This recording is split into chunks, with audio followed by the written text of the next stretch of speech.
ሰላም ጤና ይስጥልኝ የተከበራችሁና የተወደዳችሁ ቻናሌ ቤተሰቦች ባላችሁበት ሰላምን እመኛለሁ። ጆን ሳሙኤል ነኝ። አብራችሁን ቆዩ። ቻናሌ ቤተሰቦች ዛሬ ከምታዳምጡት መረጃ መካከል አንዱ ስለ አምልኮ ይሆናል። አምልኮ ማንነቱና አምልኮ ምን እንደሆነ አስደምጣችኋለሁ። ዩቲዩብ ቻናሌን ሰብስክራይብ አድርጋችሁ የደወል ምልክቱን በመጫን አብራችሁን ቆዩ አክብሮት ግብዣይ ነው።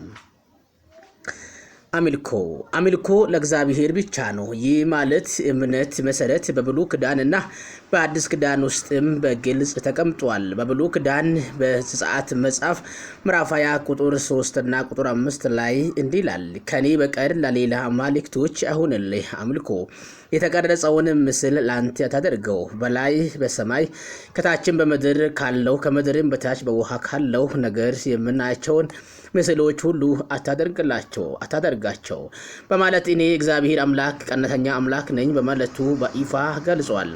በአዲስ ኪዳን ኢየሱስ ለሰይጣን የመለሰው ምላሽም ለጌታ አምላክ ስገድ እርሱ አምላክ ብቻ ነው በማለት በማቴዎስ ወንጌል ምዕራፍ 4 ቁጥር 10 ላይ ገልጿል። ኢየሱስ ራሱ ለአምልኮ እግዚአብሔር ብቻ በቂ መሆኑንም ገልጿል። እግዚአብሔር በመንፈስና በእውነት እንዲመለክ መጽሐፍ ቅዱስ በዮሐንስ ወንጌል ምዕራፍ 4 ቁጥር 24 ላይ በይፋ ደንግጓል። አምልኮ ለእግዚአብሔር በልባችን በሕይወታችን ውስጥ ሙሉ በሙሉ ልናመልከው፣ ልናወድሰው፣ ልንሰግድለት፣ ልናመሰግነው ይገባል። በመጽሐፍ ቅዱስ በግልጽ እንዳስተማረን አምልኮ ለእግዚአብሔር ብቻ ነው። እግዚአብሔርም ልዕልና ታላቅነቱ በይፋ አስቀምጧል። በዛሬም ቢሆን አምልኮ ለጌታ ብቻ ሊሆን ይገባል።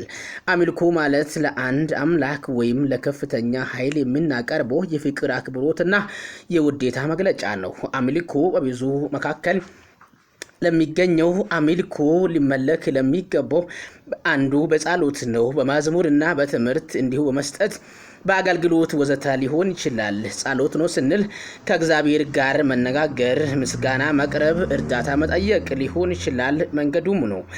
በመዝሙር ነው ስንልም የእግዚአብሔር ታላቅነትና አምላክነቱን መወደስ ነው።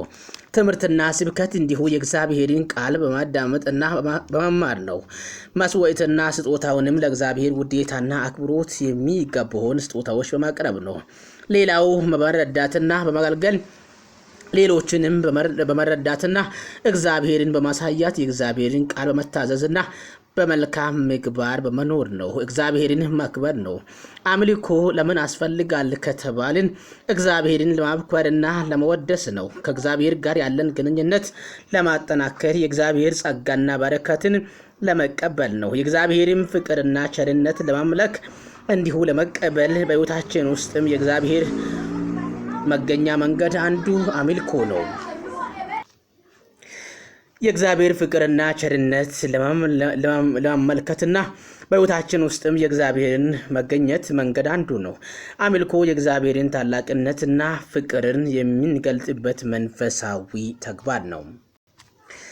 በተጨማሪ አምልኮ ለእግዚአብሔር ብቻ ነው ስንል አምልኮ ሙሉ ልባችን፣ ሐሳባችን፣ በሙሉ ኃይላችን የምናወደሰው የምናገለግልበት ነገር ነው። ሁሉ የምንሰጥበት መንገድ አንዱ አምልኮ ነው። አምልኮ ከምንም ነገር በላይ የምንወደውን የምናከብረውን እና ጊዜያችንን የምንሰጠው ገንዘባችንን የምናውልበት ያለ ማቋረጥ የምናስበው የምንተገበት ተስፋ የምናደርገው ለሰዎች ሁሉ ለማሳየት የምንተገበት ነገር አንዱ አምልኮ ነው። አምልኮ ማለት ለዛ ከሁሉ በላይ ላደረግንለት ለወደድነው ነገር ምላሽና በመታዘዝ ራሳችንን በመቀደስ በትህትና በፍትህ በምህረትና እና በመስጠትና በመሰጠት የምንኖርበት ነው። በመዝሙርም ጭምር የምንገልጥበት በኑሮም የምንገለጥበት ነው። አምልኮ ማለት በሕይወታችን አምላክን ካደረግነው ነገር ጤናማ ግንኙነት፣ ቅዱስ የሆነው ግንኙነት የምናመልክበት መንገድ ነው።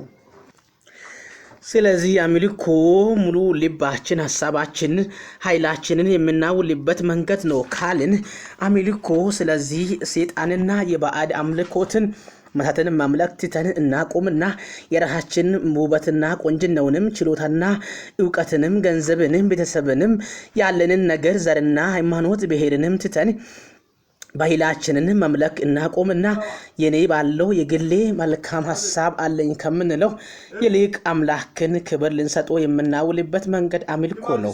ለጌታ ብቻ የምንሰጥበት መንገድ አንዱ አምልኮ ነው። ስለዚህ አምልኮ ለጌታ ክብር የምናደርግበት መንገድ አንዱ አምልኮ ነው። ቻናሌ ቤተሰቦች ዛሬ የሰማችሁ ስለ አምልኮ ማንነትና ምንነት ነው።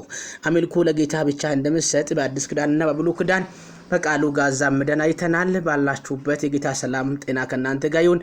ቻናሌን ከሰማችሁ በኋላ ሰብስክራይብ ማድረጉን እንዳትረሱ። ለሌሎችም ደግሞ ጠቃሚ መረጃ ከሆነ ሼር እንድታደርጉ በአክብሮት ጠይቃለሁ። ባላችሁበት ጤና ይስጥልን። መልካም ጊዜ